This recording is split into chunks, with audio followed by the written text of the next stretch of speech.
রহিম আলহামদুলিল্লাহ ওয়াসসালাতু ওয়াসসালামু আলা রাসূলিল্লাহ ওয়া আলা আলিহি ওয়া সাহবিহি ওয়া মাওয়ালা। সমস্ত প্রশংসা মহান আল্লাহ রাব্বুল আলামিনের এবং অসংখ্য দরুদ ও সালাম তার প্রিয় হাবিব সাল্লাল্লাহু আলাইহি ওয়াসাল্লাম, তার আলে বেত এবং সাহাবা ইকরামের প্রতি। নর্থ আমেরিকান মুসলিম অ্যালায়েন্স আয়োজিত আজকের এই মিট দ্য প্রেসে উপস্থিত প্রিয় সাংবাদিকবৃন্দ এবং আমাদের ডাকে, আমাদের আহ্বানে সাড়া দিয়ে যারা এখানে উপস্থিত হয়েছেন, সম্মানিত অতিথিবৃন্দ, আমি সবাইকে অন্তরের অন্তঃস্থল থেকে ধন্যবাদ, মোবারকবাদ, সশ্রদ্ধ সালাম জ্ঞাপন করছি। আসসালামু আলাইকুম ওয়া রাহমাতুল্লাহি তাআলা ওয়া বারাকাতুহু। আপনাদের এই প্রাণবন্ত উপস্থিতির জন্য আমরা অত্যন্ত আনন্দিত এবং কৃতজ্ঞ। প্রিয় সাংবাদিক ভাইরা এবং বোনেরা, নর্থ আমেরিকান মুসলিম অ্যালায়েন্স একটি নবগঠিত সুফি সুন্নি মতাদর্শী নন প্রফিট অর্গানাইজেশন। আমেরিকা সহ বিশ্বের মুসলিম মিল্লাতের কল্যাণে নানামুখী কর্ম পরিকল্পনা নিয়ে কাজ করছে এই অর্গানাইজেশন। এর নান্দনিক ওয়েবসাইট ভিজিট করলে আপনারা এর সম্যক ধারণা পাবেন। এরই ধারাবাহিকতায় আমরা আয়োজন করতে যাচ্ছি প্রথম আন্তর্জাতিক ইসলামিক কনফারেন্স, যার বিশদ রূপরেখা তুলে ধরতে আমাদের আজকের এই মিট দ্য প্রেস। প্রিয় সাংবাদিক বন্ধুগণ, নর্থ আমেরিকান মুসলিম অ্যালায়েন্সের উদ্যোগে আগামী 28 এবং 29 জুন 2025, 28 এবং 29 June 2025 empire state plaza convention centre, 279 medicine Avenue, আলবেনি, new York. আমি আপনাদের সহজবোধ্যতার জন্য আবারও এটা রিপিট করছি।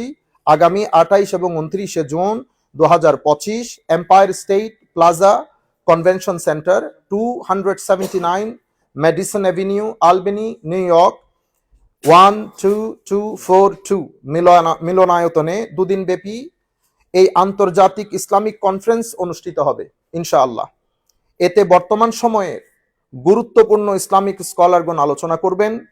জেনারেল সেশনের পাশাপাশি এই কনফারেন্সে রয়েছে ইউথ এবং আমাদের মহিলাদের জন্য আলাদা সেশন, যেখানে জীবন ঘনিষ্ঠ নানা গুরুত্বপূর্ণ দিক নির্দেশনা পাবেন কনফারেন্সে অংশগ্রহণকারীরা। প্রিয় সাংবাদিকগণ, আপনারা ভালো করেই জানেন বর্তমান বিশ্বে সাম্য ও শান্তির পতাকাধারী ইসলাম ও মুসলিম মিল্লাতকে নানাভাবে নেতিবাচক অপবাদের মুখোমুখি করা হচ্ছে। বিশেষ করে বিশ্ব মিডিয়া ইসলামকে উগ্রতার দোষে দায়ী করার অপকৌশলে লিপ্ত। কিন্তু বাস্তবতা হচ্ছে ইসলামের সুফি সুন্নি মতাদর্শ মূলত প্রেম এবং মানবতা দিয়েই সিরাতুল মুস্তাকিমের পথ দেখায়।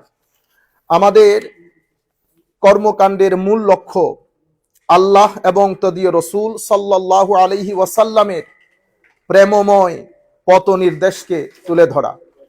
আমাদের কর্মকাণ্ডের মূল লক্ষ্য আল্লাহ এবং তদীয় রসুল সাল্লাল্লাহু আলাইহি ওয়াসাল্লাম এবং আউলিয়ায়ে কেরামগণ এর প্রেমময় পথ নির্দেশকে তুলে ধরা। আপনাদের সক্রিয় সহযোগিতা আমাদের এই পথ চলাকে কিছুটা হলেও মসৃণ করবে। প্রিয় সাংবাদিকবৃন্দ, আমাদের কনফারেন্স যাতে সহজে সকলে অংশ নিতে পারে, এটা বিবেচনা করে আমরা দুদিনে দুবেলা করে 4 বেলা খাবার এবং রিফ্রেশমেন্ট সহ রেজিস্ট্রেশন ফি রেখেছি জনপ্রতি মাত্র $75।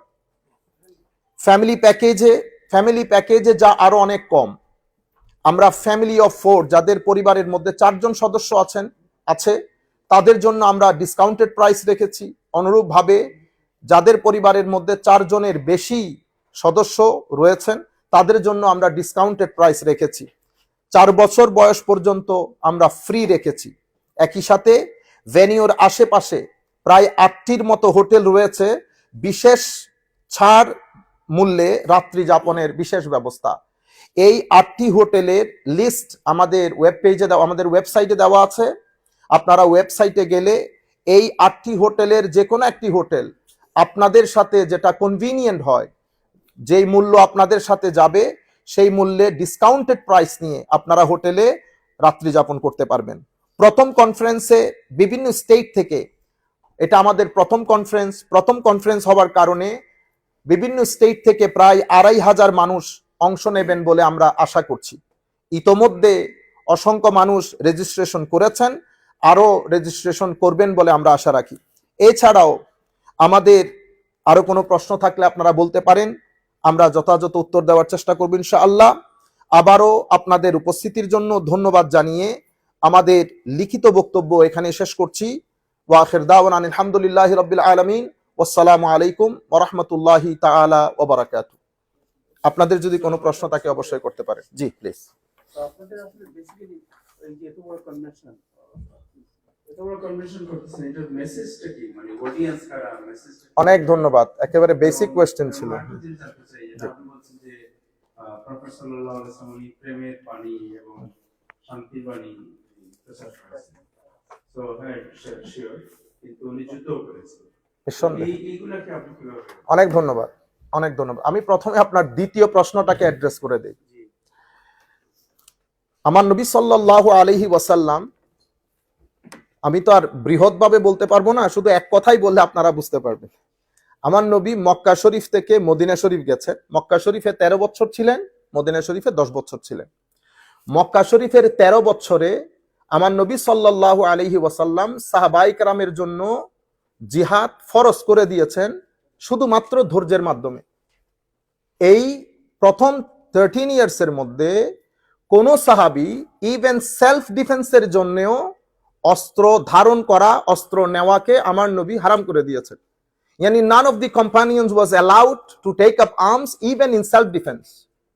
কিন্তু ওই সময় আয়াত নাজিল হয়েছে কি জানেন? ওয়াজাহিদহুম বিহি জিহাদান কাবীরা, আপনারা সর্বোচ্চ স্কেলে জিহাদ করেন।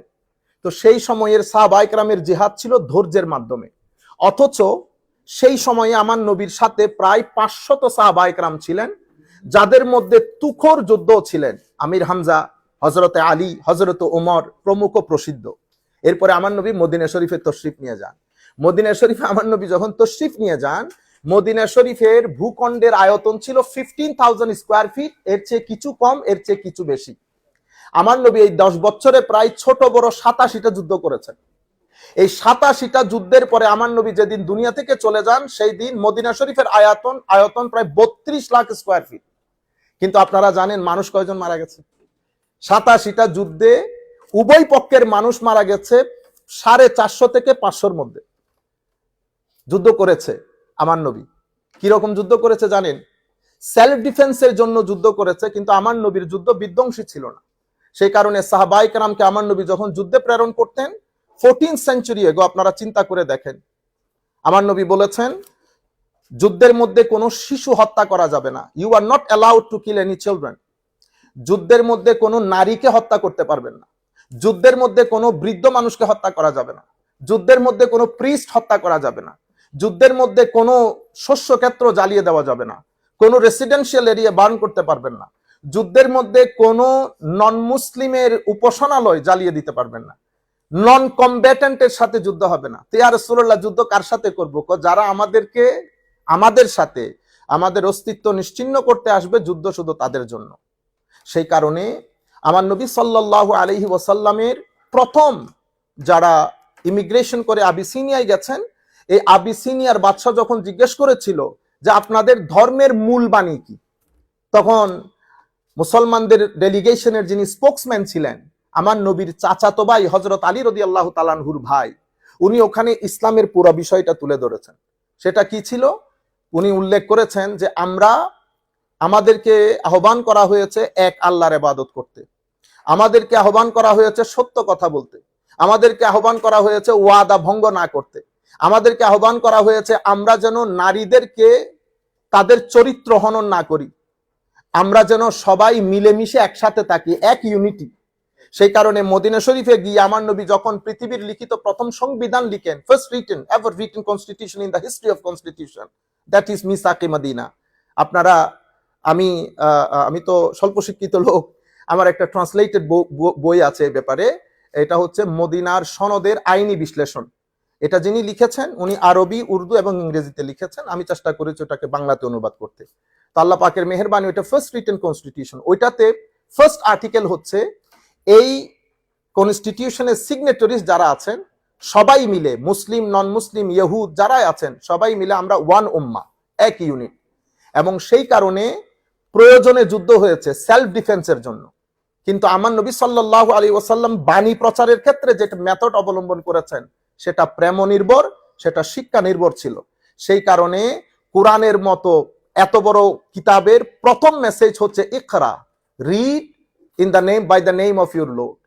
সুতরাং আমরা যদি আমার নবীর পুরা সিরত নিয়ে গবেষণা করি এবং আমার নবীর পরে সাহাবাই কেরামের পরে থার্ড জেনারেশন তাবেঈন, অতঃপর পুরা পৃথিবীর মধ্যে ইসলাম প্রচার করেছে আউলিয়ায়ে কেরাম। আমাদের দেশে আমরা পেয়েছি আউলিয়ায়ে কেরামের মাধ্যমে। আউলিয়ায়ে কেরামের এই দাওয়াত প্রেম নির্ভর দাওয়াত ছিল। সুতরাং আমরা ওইটার উপরে বেশি ফোকাস করছি। ধন্যবাদ সবাই।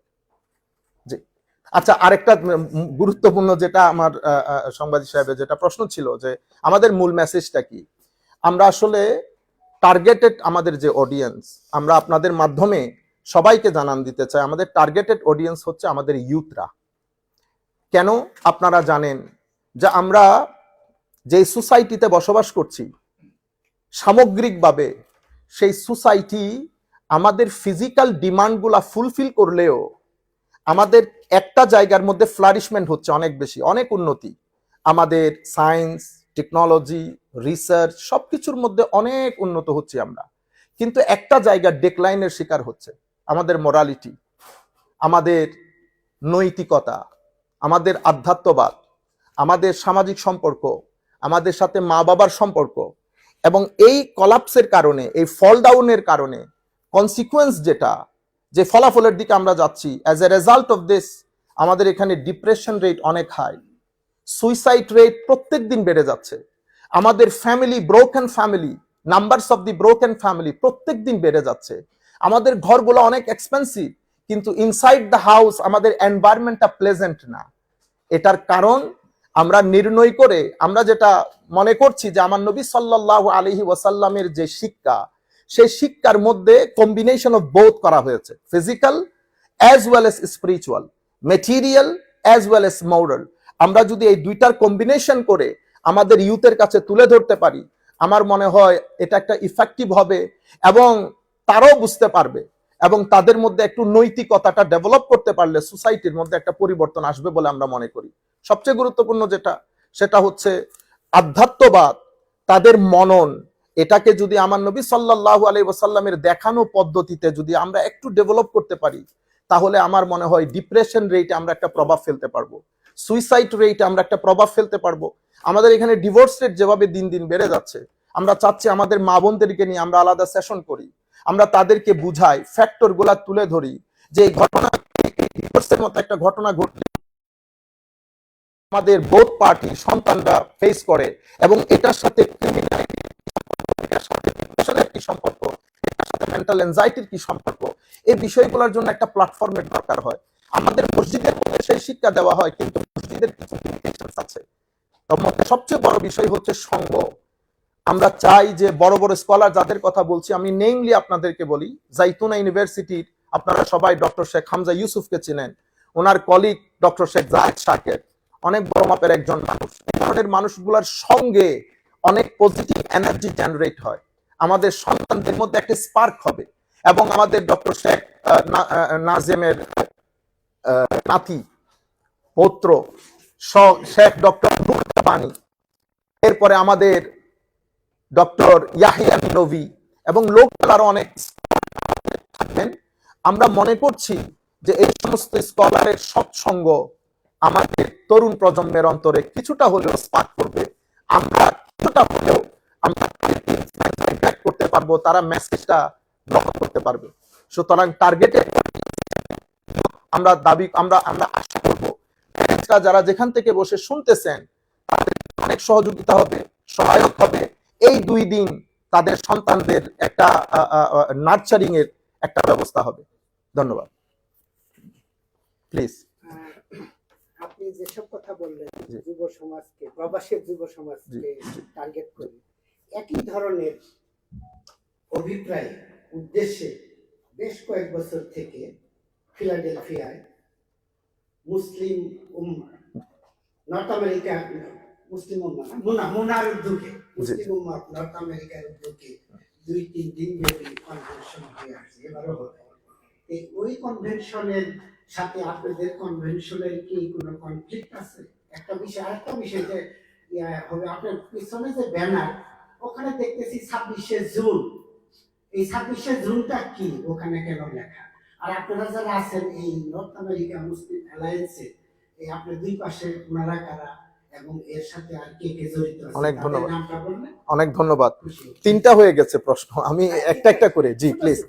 প্রথম বিষয় হচ্ছে কন্ট্রাডিকশন বা confliction. At the very beginning আমি without any hesitation let me tell you that আমাদের সাথে কারো কোনো ধরনের কন্ট্রাডিকশন কনফিউশন নাই।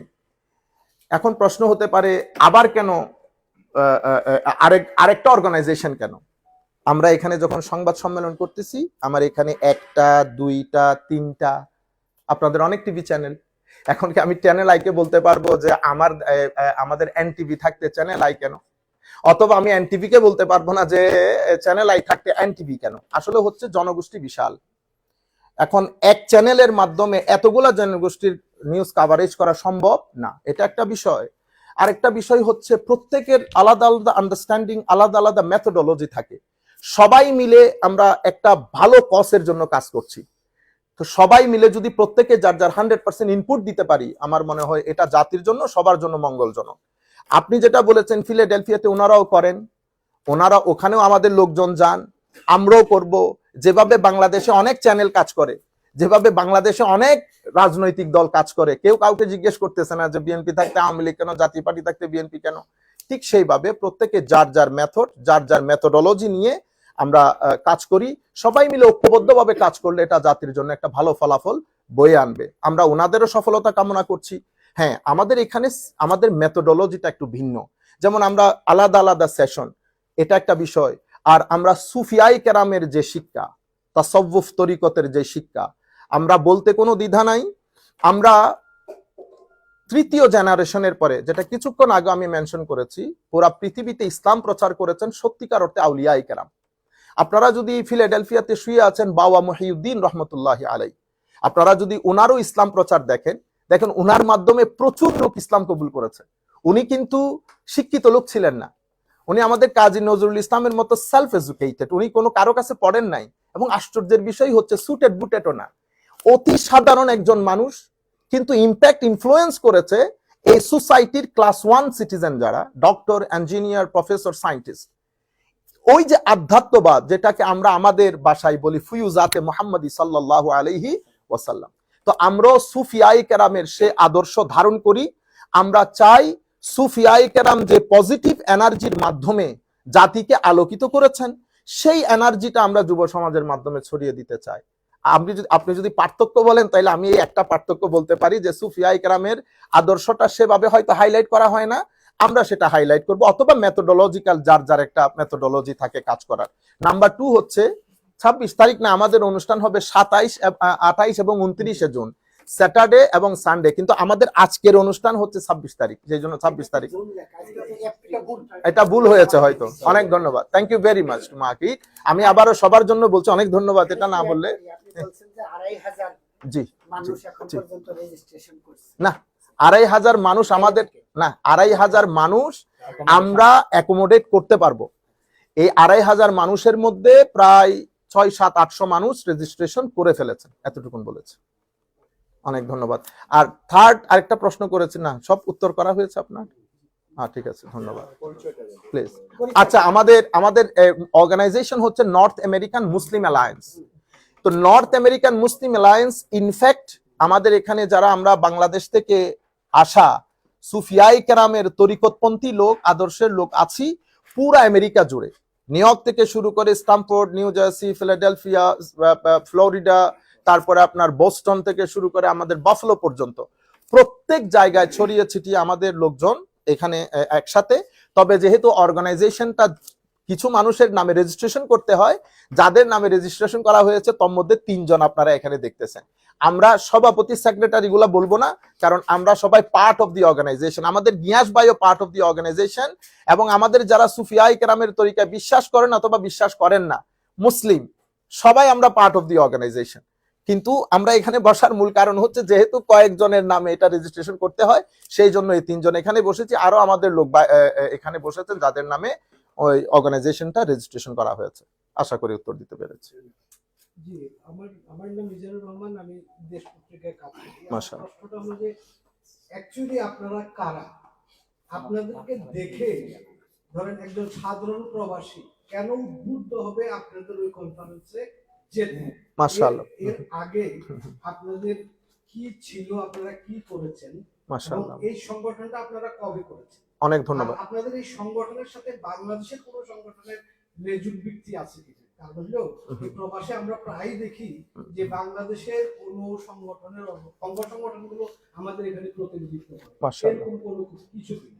আচ্ছা, আর বারবার আপনারা নতুন প্রজন্মের কথা বলছেন, তরুণ প্রজন্মের কথা বলছেন। আজকে আপনারা সংবাদ সম্মেলন করছেন, এখানে আমরা তরুণ প্রজন্মের কাউকে দেখছি না। আপনাদের কমিটিতে এরকম তরুণ প্রজন্মের কেউ আছে কিনা, প্রতিনিধিত্বশীল কেউ আছে কিনা? আমরা আপনি সব প্রশ্ন একসাথে করে ফেলে ঝামেলা। সবচেয়ে ভালো হয় একটা একটা যদি করেন। প্রথমে আমি আপনারা প্রথম প্রশ্ন ছিল বোধহয় সোফার আমরা কারা। Thank you very much. আমরা বাংলাদেশি, আমরা মুসলমান, আমরা কেউ নিউ ইয়র্কে থাকি, কেউ আমেরিকার বিভিন্ন স্টেটে থাকি। সর্বসাকুল্য আমাদের পরিচয় আমরা মানুষ, এবং আমরা বিভিন্ন সোসাইটির কি বলে, কেউ এই সোসাইটি, কেউ ওই সোসাইটি, বিভিন্ন সোসাইটির মানুষ। এবং জি, আমি আই ফুললি আন্ডারস্টুড। আমি জায়গার মধ্যে আসতেছি, আমাকে একটু সময় দেন। আমি যদি as far age I am concern, তো আল্লাহ পাকের মেহেরবানিতে হয়তো আপনি পর্যন্ত আমি পৌঁছাইতে পারি নাই, কিন্তু আমাকে মানুষ চেনে। আমি চিনে, আপনি হয়তো জিজ্ঞেস করতে পারেন যে আপনাকে চিনে সেটা আপনি কেমনে বুঝেন। যেমন আমি এখন ধরেন ফেসবুক লাইভ করতেছি, আমি ঘর পর্যন্ত যেতে যেতে দেখা যাবে এটা 1 মিলিয়ন মানুষ দেখছে। সুতরাং আমার সাথে মানুষের কানেকশন আছে। আমার সাথে যদি মানুষ কানেক্টেড না থাকতো তাহলে তো আমার এগুলো দেখতো না। আচ্ছা, আমি একটা মসজিদের খতিব হিসেবে দায়িত্ব পালন করি। তো খতিব হিসেবে দায়িত্ব পালন করার কারণে আমার এখানে আমি ডেইলি 2500 মুসল্লির সাথে ডিল করি। তাহলে আমার একটা ব্যাকগ্রাউন্ড আছে। আর দ্বিতীয় প্রশ্ন হচ্ছে, আচ্ছা প্রথম প্রশ্ন হচ্ছে, আচ্ছা আমরা আরো কে? তো আমাদের সাথে এই ভদ্রলোক, উনি পুলিশ অফিসার হিসেবে ওনার সাথে কমিউনিটির একটা দারুণ যোগাযোগ আছে নিঃসন্দেহে। আমার বামে যিনি বসে আছেন উনিও কমিউনিটি অ্যাক্টিভিস্ট। এখন সমস্যা হচ্ছে আমাকে সবাই চিনবে এমন কোনো কথা নাই। সেই কারণে আমি এখানে আমেরিকাতে বোধহয় আমার মনে হয় লাখের উপরে আমাদের বাংলাদেশি আছেন। আমি কিন্তু লাখের উপরে কাউকে অ্যাকোমোডেট করতেছি না। আমি 2500-এর কথা বলছি, যাদের সাথে আমার অ্যাক্সেস আছে, যারা আমার কথাগুলো বুঝবে। আমি ধন্যবাদ। এরপরে দ্বিতীয় হচ্ছে, আমাদের অর্গানাইজেশনটা আমরা করেছি মেইনলি, আমাদের টার্গেট ছিল যে আমরা তরুণ প্রজন্মকে নিয়ে একটু কাজ করব। আর যেহেতু আমরা ইসলামিক ব্যাকগ্রাউন্ডের লোক, আমরা চাচ্ছি যে আধ্যাত্মবাদটা, তাদের মননটা যদি আমরা একটু বিকশিত করতে পারি, বা ডিপ্রেশন, মেন্টাল অ্যাংজাইটি, এগুলা দিয়ে আমরা যদি ধর্মীয়ভাবে হিলিং করতে চাই, সুফিয়াই কেরাম বা তরিকতপন্থীদের ওই নির্দেশনা বাদে আমাদের হাতে অন্য কোনো অপশন নাই। এর উপর ভিত্তি করে আমরা একসাথে হয়েছি। একসাথে হওয়ার পরে আমরা আমাদের সাথে, আমাদের আইডিওলজিতে কানেক্টেড লোক, সুন্নি সুফি গরানার লোক, আমেরিকাতে ছড়ানো ছিটানো যেখানে আছেন সবার সাথে আমরা একসাথে হয়েছি। হয়ে আমরা এই অর্গানাইজেশনটা করেছি নর্থ আমেরিকান মুসলিম অ্যালায়েন্স। যদিও আপনারা 3 জন দেখছেন, আমরা 3 জন না, আমাদের এখানে প্রত্যেকটা স্টেটের লোক জড়িত। যেমন বস্টন থেকে এসছে, ফিলাডেলফিয়া থেকে এসছে, স্ট্যামফোর্ড থেকে এসছে। আচ্ছা, ইউথ আমাদের সাথে জড়িত আছে কিনা? আমরা ইউথকে টার্গেট করেছি। হ্যাঁ, আমাদের সাথে আমাদের যারা মুরব্বিয়ান আছেন, আমাদের মুরব্বী যারা এখানে আছেন, ওরা আমাদের উপদেষ্টা হিসাবে আছেন। এখানে আমাদের যেমন মঈন ভাই আছেন, আরো যারা সম্মানিত লোকজন এসছেন। এরপরে আমাদের সাথে আমরা আছি। আমাদের একটা বড় ইউথ টিম আছে। ইউথ টিমের 1-2 জন সদস্য এখানেও আছে, যেমন আমাদের সাদমান ইউথ টিমের সদস্য। ইউথদের সাথে অনলাইনে আমরা সিটিং করি, যেহেতু তাদেরকে নিয়ে, কারণ তাদের কথা শুনতে হয় যে তারা কি কি জিনিস আমাদের কাছ থেকে চায়। সুতরাং ইউথের আলাদা একটা টিম, ইউথের আলাদা একটা কানেকশন, আলাদা একটা টিম ইউথের আমাদের সাথে আছে। অনুরূপভাবে আমাদের যে মেয়েরা আছে, মেয়েদের একটা আলাদা টিম আছে। তো আমরা এখানে যেহেতু সবাইকে একসাথে কনফারেন্স করা তার সম্ভব না, সুতরাং আমরা কয়েকজনকে এখানে ডেকেছি শুধুমাত্র আমাদের পুরো বিষয়টা আপনাদের সম্মুখে তুলে ধরা। যেটা আপনি বলেছেন লেজর ভিত্তি, আমি আপনাকে অনুরোধ করব শব্দটা বাদ দিলে ভালো হয়। কারণ আমরা একটা প্রেস কনফারেন্স করতেছি। এই ধরনের শব্দ আমার মনে হয় শুরুতে আসলে আমরা যারা এখানে বসেছি এটা ডিমোটিভেশন হয়। তো আমরা আপনাদেরকে অনুরোধ করবো যে এই ধরনের শব্দের যদি অল্টারনেটিভ কোনো ভালো শব্দ আপনার কাছে থাকে তো ইউজ করলে ভালো হয়। না, আমরা এই অর্গানাইজেশনটা ইন্ডিপেন্ডেন্ট অর্গানাইজেশন, এটার সাথে বাংলাদেশের, এটার সাথে এখনো পর্যন্ত পৃথিবীর অন্য কোনো দেশের কোনো কানেকশন নাই। এটা ইন্ডিপেন্ডেন্ট আমেরিকার রেজিস্টার্ড সুফি সুন্নি মতাদর্শের একটা প্রথম organization, North American Muslim alliance. কতদিন আগে রেজিস্ট্রেশন? আমরা রেজিস্ট্রেশন করেছি লাস্ট ডিসেম্বরে।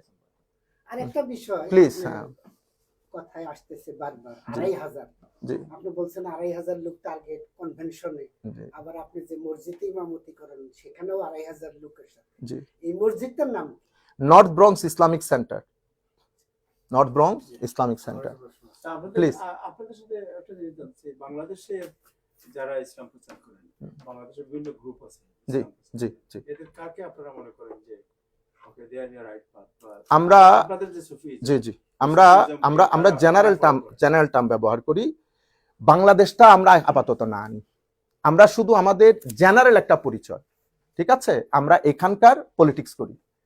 ফর এক্সাম্পল, আমি আপনাকে বোঝানোর জন্য বলছি, সবাই যেহেতু শুনছে, আমি এখানকার যেহেতু পলিটিক্স করি, বেশি ভালো হয় যদি আপনি এখানকার পলিটিক্স নিয়ে জিজ্ঞেস করেন। এখন আপনি আমার যদি জিজ্ঞেস করেন বাংলাদেশে আপনি কোন পলিটিক্সের সাথে জড়িত, আমার মনে হয় প্রশ্নটা যাচ্ছে না। তবু আমি আপনার কথার উপর ভিত্তি করে বলছি, আমরা আপনাদেরকে বারবার একটা শব্দের উপর জোর দিচ্ছি, আপনারা বোধহয় খেয়াল করতে পারছেন না, সেটা হচ্ছে আমরা সুফি সুন্নি। সেই সমস্ত লোককে আমরা রিপ্রেজেন্ট করি যারা বাংলাদেশের তরিকত তাসাউফ খানেকায় বিশ্বাসী, আউলিয়া ইকরাম। বাংলাদেশে আপনাদের যে চিন্তা, আপনাদের যে বিশ্বাস, আপনাদের যে দর্শন, এই দর্শনের সাথে কারা লাইন? সমস্ত সুফিয়া ইকরাম বাংলাদেশে। আপনারা হয়তো সবাই তো সুফিয়া, সবাই তো সুফিয়া। যদি সবাই সুফি হয় তাহলে সবাই আমাদের সাথে, সবাই আমাদের সাথে। অনেক ধন্যবাদ। জি প্লিজ। হ্যাঁ, আচ্ছা, আমাদের যে সার্ভে, এখানকার যে মুসলিম পরিবার যারা আছে তাদের, যেহেতু আপনারা ইউথদের নিয়ে কাজ করছেন, জি জি মুসলিম পরিবার যারা আছে তাদের সন্তানাদি নিয়ে তারা আসলেই চিন্তিত। জি। যেমন তারা তারা ধরেন মানে এখানকার যে কালচারের সাথে তারা জি। জড়িত। অনেক মা বাবা দেখি যে মানে কমপ্লেইন এবং কান্নাকাটি, জি। মানে ছেলে যখন বড় হয়ে যায় তখন মা বাবা কোথায় যাবে? তাহলে আপনার এই 2 দিন ব্যাপী সম্মেলন কি যথেষ্ট? যদি যথেষ্ট যদি না হয়, আপনাদের এই কোনো একাডেমিক বা স্কুল বা কলেজ, অনেক ধন্যবাদ, এক্সেলেন্ট কোশ্চেন, করার পরিকল্পনা আছে অনেক কি? ধন্যবাদ, অনেক ধন্যবাদ। এই ধরনের যদি আপনাদের thank you very much for this, for this. আমরা পয়সা হাজার হাজার মিলিয়ন ডলার সম্মেলনে খরচ করি, কিন্তু একটা বাচ্চার গ্রাউন্ড লেভেল থেকে সে যখন হাই স্কুল পর্যন্ত এখানে ইনভেস্টমেন্ট করতে হবে। অনেক ধন্যবাদ, প্রত্যেকদিন তাকে টাচ রেখে এই ধরনের কোনো পরিকল্পনা অনেক ধন্যবাদ। আমাদের 3টে স্টেজ আমার কাজ করার ইচ্ছা, যদি আল্লাহ তৌফিক দান করেন। প্রথম স্টেজ, আমরা এটা যা শুরু করে একটা কানেকশন তৈরি করছি। দ্বিতীয় স্টেজে আমরা এই যে আপনারা এই যে স্কুল, এবং দ্বিতীয় স্টেজে স্কুলের সাথে সাথে কিছু এমন সেন্টার যদি করতে পারি যেখানে ছেলেরা যেমন প্রতি 1-2 মাস পর পর একটা বন্ধ পায়, 1 সপ্তাহ বা 3 দিনের, তো 2 দিনের 3 দিনের আমরা যদি এই সেশনগুলো করি, যেমন আমরা আমাদের নর্থ ব্রঙ্কস ইসলামিক সেন্টারে সামার ভ্যাকেশনের সময় আমরা বেশি করি 3 দিনের সেশন। ছেলেরা আমাদের কাছে, ছেলে মেয়েরা আসে, 3-4 ঘন্টার সেশন হয়, প্রশ্ন উত্তর হয়, খাওয়া দাওয়া হয়, একটা মেসেজ তাদের কাছে পৌঁছে। আর 2 দিনে ডেফিনেটলি এটা যথেষ্ট না, কিন্তু আমাদের লিমিটেশন মাথায় রাখতে হবে। তো 2 দিনে আমরা চেষ্টা করব যে একটা কোর মেসেজ যদি তাদের কাছে দিতে পারি, অতঃপর আমাদের পরবর্তী কাজগুলোর মাধ্যমে যদি এটা কন্টিনিউ করতে পারি। সমস্যাটা কোথায় তৈরি হয়? সমস্যাটা তৈরি হয় আমরা, আমাদের সন্তানরা যখন বড় হয় 12 বছর পর্যন্ত আমি তাকে ডিজাইন দিতে পারবো। এই 12 বছর পর্যন্ত যদি আমি তাকে ডিজাইনটা দিতে না পারি, 12 বছরের পরে ডিজাইন দিতে গেলে ভেঙে যাবে, যেভাবে স্বর্ণ শক্ত হয়ে গেলে ডিজাইন দেওয়া যায় না। 3টা জিনিস আমাদের মাথায় রাখতে হবে, সবার জন্য বলছি। একটা হচ্ছে আদব, মানে এটিকেটস এবং ম্যানার্স। এরপরে হচ্ছে তারবিয়া। তারবিয়া মানে তার জীবনের অবজেক্টিভ, তার ক্রিয়েটর, তার পরবর্তী জীবন, তার দুনিয়ার সুন্দর জীবন, এই ব্যাপারে তাকে একটা অ্যাওয়ারনেস দেওয়া। থার্ড হচ্ছে তালিম। তালিম মানে শিক্ষা, ওযুর ফরজ কয়টা, গোসলের ফরজ কয়টা, কোরআন শরীফ কিভাবে করবেন, নামাজ কিভাবে পড়বেন, এই 3টা ধাপ। তালিম আপনি মৃত্যুর আগ পর্যন্ত অর্জন করতে পারবেন, কিন্তু তাদব এবং তরবিয়া এটা 12 বছরের মধ্যে যদি আমি নিশ্চিত করতে না পারি, তাহলে আমার বাস মিস হয়ে যাবে। আমি প্যারেন্টসদের কাছে শুধু এই মেসেজটা দিতে চাচ্ছি যে আমরা শুরুটা আদব দিয়ে করি। আদব মানে আদব হচ্ছে তার ম্যানার্স এবং এটিকেটসটাকে ডেভেলপ করা, সে বিহেভ কিভাবে করবে, কার সাথে কি বিহেভ করবে, কেন বিহেভ করবে, এবং সেটা প্র্যাকটিক্যালি ডেমনস্ট্রেট করে যদি আমি আমার সন্তানকে শেখাতে না পারি, তাহলে পরবর্তীতে আপনি লাখ তালিম দেন, এই জিনিসটা ডেভেলপ না করলে সে আপনাকে রেসপেক্ট করবে না, সে আপনার দিকে পা স্ট্রেচ করে বসে থাকবে, আপনি কিছু বলতে পারবেন না। তাকে যদি আপনি জিজ্ঞেস করেন, সে বলবে সো হোয়াট, আমি যদি আপনার দিকে পা স্ট্রেচ করি তো সমস্যা কি, আপনি এখানে কোনো লজিক দিতে পারবেন না। কেন? কারণ এটা আমাদের আদব, এটিকেটস, ম্যানার্সের ব্যাপার, এটা আমি শুরুর দিক থেকে ডেভেলপ করতে পারি নাই। এরপরে আদবের পরে তারবিয়া একটা গুরুত্বপূর্ণ জিনিস। তারবিয়ত মানে হচ্ছে আমাদের একটা হচ্ছে শরীর, বডি হেলথ, এটার জন্য কিছু ফুড দরকার হয় স্ট্রেংথেন করার জন্য। অ্যাট দ্য সেম টাইম আমরা মানুষ হিসেবে আমাদের হচ্ছে combination of both physical as well as spiritual. তো আমাদের শরীরের যেমন কিছু খাদ্যের দরকার হয়, অনুরূপভাবে আমাদের মনেরও কিছু খাদ্যের দরকার হয়। মনের খাদ্য আলাদা। মনের সবচেয়ে বড় খাদ্য হচ্ছে আপনার যিনি ক্রিয়েটর তার সাথে গ্রেটফুল থাকা, কানেক্টেড থাকা। যখন এটা মিস হয়, এই বিষয়টা আস্তে আস্তে দুর্বল হয়ে যায়। তো আমি যদি তরবিয়তটা তাকে দিতে পারি যে আমাদের জীবনের একটা এইম আছে, একটা অবজেক্টিভ আছে, আমরা যেন তেন ভাবে জীবন যাপন করতে পারবো না, সেই জিনিস খেতে পারবো না, যেখানে সেখানে যেতে পারবো না, আমাদের পরবর্তী জীবন আছে, আল্লাহর দরবারে জবাবদিহিতা আছে, এই অ্যাওয়ারনেস। এবং আপনি তিনটা জিনিস যদি তখন ডেভেলপ করে ফেলতে পারেন, যে আপনার সাথে আপনার আল্লাহর একটা সম্পর্ক, আপনার সাথে আল্লাহর সৃষ্টির একটা সম্পর্ক, আপনার সাথে পৃথিবীর একটা সম্পর্ক, এই তাবৎ বিষয়গুলোর তরবিয়তের মধ্যে আসে। অতঃপর তালিম, এই তিনটা জিনিস যদি আমরা একসাথে করতে পারি, তরুণ প্রজন্মকে দিতে পারি, তাহলে আমরা অনেক বড় একটা কন্ট্রিবিউশন করতে পারবো। আদারওয়াইজ আপনি দেখেন ইংল্যান্ডের মধ্যে অক্সফোর্ড, ক্যামব্রিজ, এখানে হার্ভার্ড, এমআইটির মতো বিশ্ববিখ্যাত বিশ্ববিদ্যালয়, কিন্তু আমাদের মেন্টাল হেলথ দিন দিন দুর্বল হয়ে যাচ্ছে। এই পুরো ইউনিভার্সিটিগুলো ক্রাইম রেট কমানোর ক্ষেত্রে, ডিভোর্স কমানোর ক্ষেত্রে কোনো ধরনের কন্ট্রিবিউট করতে পারছে না। তাইলে এটা একটা চিন্তার বিষয়। তাইলে এত বড় বড় শিক্ষা প্রতিষ্ঠান, মিলিয়ন মিলিয়ন ডলার খরচ করছি, আমি একটা জায়গায় ইমপ্রুভ করতে পারছি, কিন্তু আরেকটা জায়গায় অনেক ডিক্লাইনের শিকার হচ্ছি। সেই জায়গায় কেন হচ্ছে? কারণ আমাদের শিক্ষা ব্যবস্থার মধ্যে আগে যে বিষয়গুলো ছিল, আমি চাচ্ছি না জিনিসগুলো তুলে ধরি এখানে ইন ডিটেলসে। প্রসেস অফ সেকুলারাইজেশন যখন আমরা শুরু করেছি, মুভমেন্ট ফর সেকুলারাইজেশন, তখন আমরা রিলিজিয়ন এবং everything related to the religion, আমরা এই জিনিসটাকে ইগনোর করা শুরু করেছি। যখন এই জিনিসটাকে ইগনোর করা শুরু করেছি, তো এটা ফুড হচ্ছে আমার অন্তরে, আমার মন প্রটেস্ট করা শুরু করেছে। প্রটেস্ট করার কারণে আমার কাছে সবকিছু থাকা সত্ত্বেও আমি ডিপ্রেসড, আমার প্যারেন্টস গুলা ডিস্টার্ব, আমি প্যারেন্টসের সাথে সম্মান করি না, আমার ফিলিংসটা নাই, আমি ডিভাইসে পরিণত হচ্ছি। তো আমরা সবাই মিলে যদি একটু চেষ্টা করি, আমার মনে হয় এটা এখনো সম্ভব। ধন্যবাদ। প্লিজ। এটা ব্যয়বহুল একটা জি, জি। অনেক এই অর্থ জোগাড় করতে আসে। এটা অনেক ধন্যবাদ আপনাকে। আমাদের সাথে আমাদের যে সমস্ত ভাইয়েরা আছেন, আমরা প্রথমে তো $75 করে যারা পার্টিসিপেট করবেন তারা দান দিবেন, আর আমাদের আরো এক্সট্রা কিছু খরচ আছে, সেই খরচগুলা আমাদের গিয়াস ভাইদের মতো যারা সোসাইটির লোকজন আছেন তারা আমাদেরকে কন্ট্রিবিউট করেন। ধন্যবাদ। এটা অ্যাবাউট $200,000 এর মতো। অ্যাকচুয়ালি আমাদের মেইন খরচগুলা চলে আসতেছে খাওয়া দাওয়াতে, কারণ 2 দিন ব্যাপী খাওয়া দাওয়া দিতে গেলে অনেক টাকা খরচ করে, মেইন টাকা খরচ হচ্ছে ওইখানে। যে হল রুম নেবেন, যে সিস্টেম নেবেন, এগুলো মানে যাতায়াত, এগুলো অনেক খরচ। জি,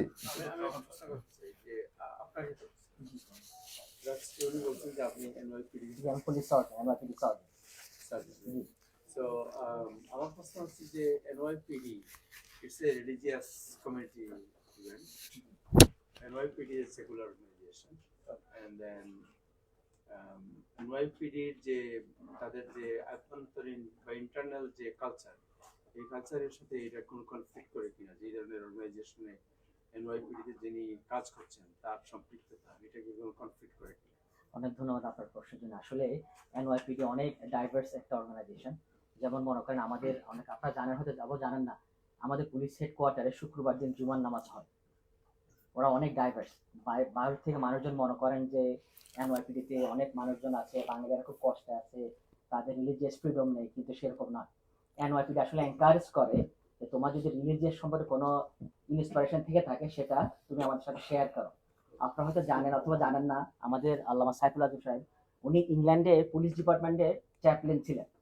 ওনার কাজ ছিল আমাদের মতন অনেক পুলিশ অফিসার যারা অনেক ফ্রাস্ট্রেটেড, ফ্যামিলি নিয়ে ওরা অনেক ফ্রাস্ট্রেটেড, ছেলে পেলে নিয়ে ফ্রাস্ট্রেটেড। আমরা প্রতিদিন 12-14 ঘন্টা করে কাজ করি, কি করি, আমাদের কাজটা আপনাদের মতন প্লেজার না, আমরা ক্রিমিনালদেরকে নিয়ে কাজ করতে হয়, আমরা অনেক ফ্রাস্ট্রেটেড থাকি। তো আমরা যখন দিন শেষে যখন কাজ শেষ করি, আমাদের একটা রিফ্রেশমেন্ট প্রয়োজন। যেহেতু আমরা মুসলমান, আমাদের তো আর রিফ্রেশমেন্ট বলতে কি, আমাদের রিফ্রেশমেন্ট হচ্ছে নামাজ কায়েম করা, কোরআন শরীফ পড়া এবং এমন কিছু কাজ করা যেগুলো করলে আমাদের মনের একটা খোরাক হয়।